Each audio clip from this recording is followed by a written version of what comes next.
As the son of Guinean immigrants who was born in Saudi Arabia, raised in New York, and has traveled all around the world, I've always been fascinated with the concept of home.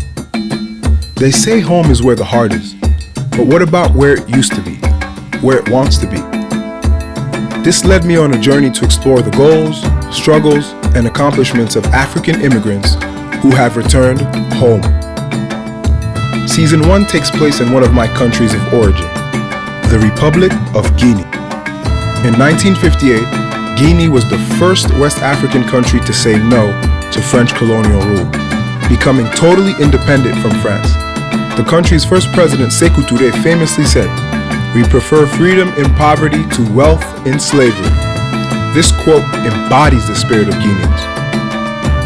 Guinea is a mineral-rich country that has an abundance of diamonds, gold, precious metals, and contains 25% of the world's bauxite reserves. The opportunities are endless.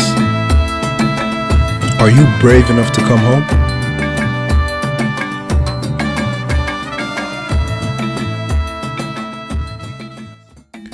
I spent the afternoon with Aïssa at Emly's appart. She's a fashion designer who relocated from Montreal to establish her upscale bespoke menswear line in CONAKRY. So how long did you live in Canada? I stayed in Canada for 18 years. So everything is related to Canada. All my friends, so I had to make new friends. This is difficult, more you're old, more it's difficult to do like new friends. So I have to make that to trust people.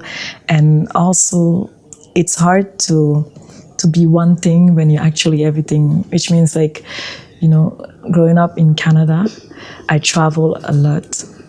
And then the place that I wasn't really look at, it was Guinea.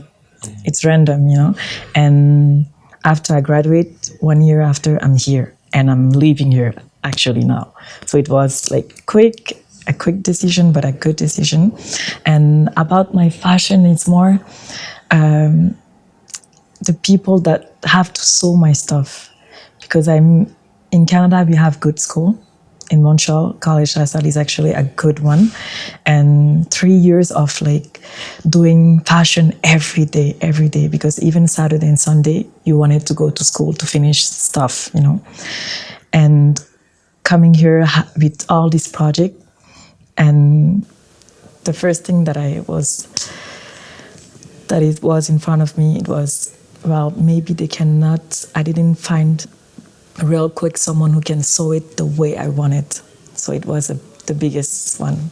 That was the biggest challenge. But after all, they want to know, they're curious to learn from people out there. So it's amazing to know that.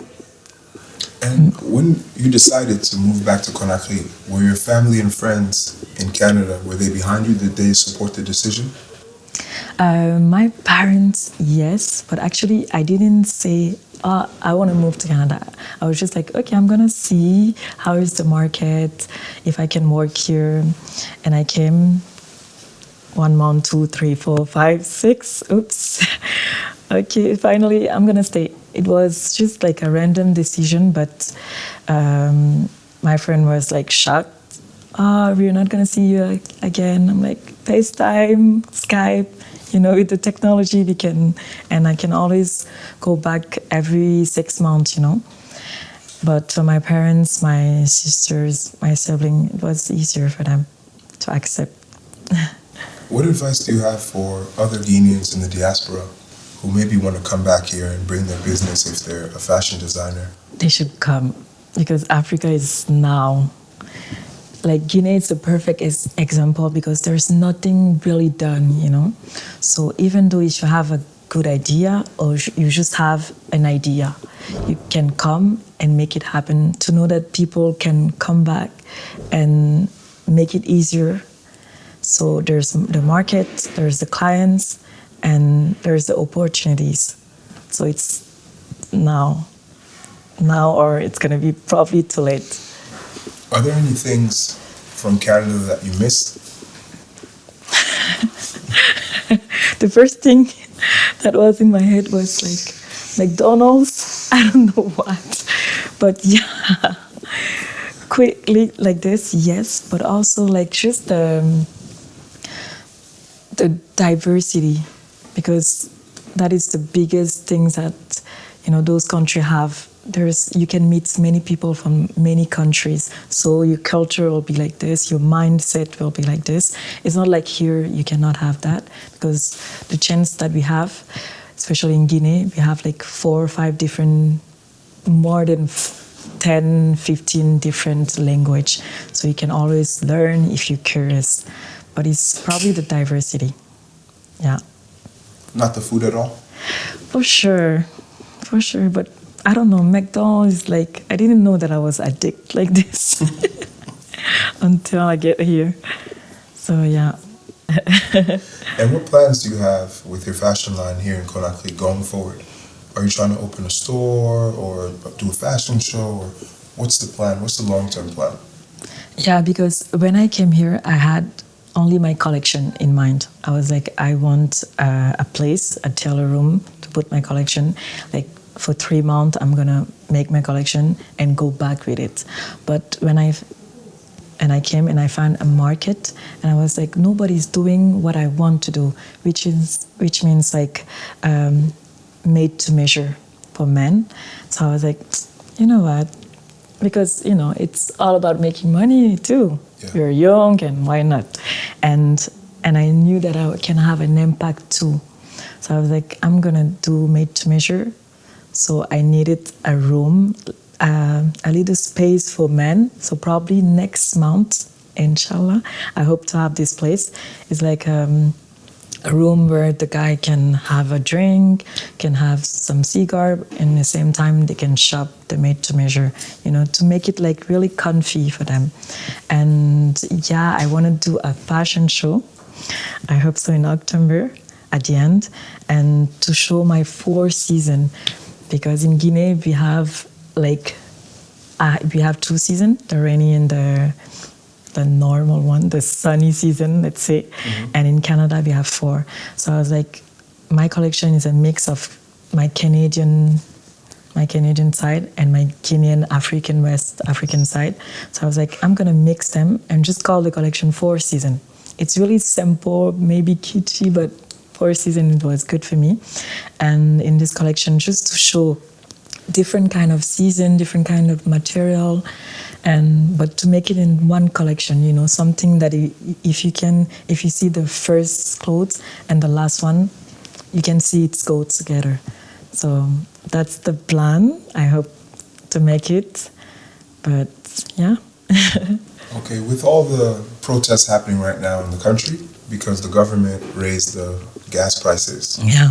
What advice do you have to Guineans in the diaspora and even tourists who want to visit, but they see protests and instability in the media overseas? What advice do you have for them about that? Yeah, it's a good question. When you hear, you always, for this, I'm always complaining. I'm like, oh, I cannot go to my appointment, I cannot go. But we're in the time of Guinea, there's movement, there's change, there's an evolution. So people protest now. They don't used to do that, so it's good, So it's just like what I can say. It's like right now Guinea is on the move, so it's a good news, Even though like if you're living in Guinea, you don't feel that, but it's a good move because now we can protest. Tomorrow, what else? So it's just to watch and to listen, and to, if you see an open space, just come and be on the process, and it's that make you feel like more Guinean because you were there in this kind of process, and not like back to the other side, So. Do you feel more at home in CONAKRY or in Montreal? Wow. I don't know if I can answer that question. I feel really safe in Montreal.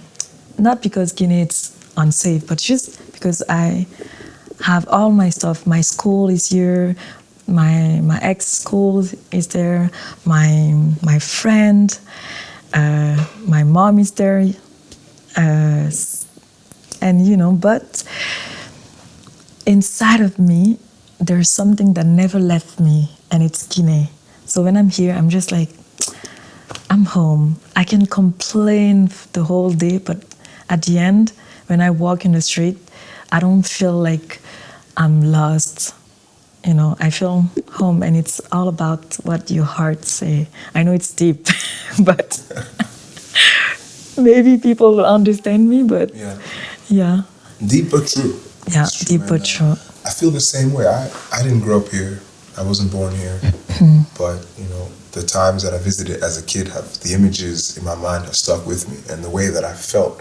So I had to recreate that. I had to find that and get, you know, as soon as I could, I came here and spent as much time as possible just to reconnect and to reintegrate. Yeah, to rebuild all I'm this. not ready to live here full time yet, but I love being here. Yeah, And I really do feel at home here, and every day I tell myself, I'm like, man, if I was really able to do what I do in the States here more, then I could possibly relocate here sooner. Yeah, You know, you especially hope with- that you can, honestly. Eventually, I Yeah. will. You know, Yeah, I'm not inshallah. ready yet, but I'm getting closer and closer, and spending time with people like you and listening to you and finding out your story, how it's been for you, how the transition has been, really is motivating me to consider it and to, you know, maybe spend more time here, maybe add more time to my ticket. Yeah, you should definitely. Because I love being here. It's not easy, but nowhere is easy. Yeah, it's not easy, exactly. And home is home. At the end.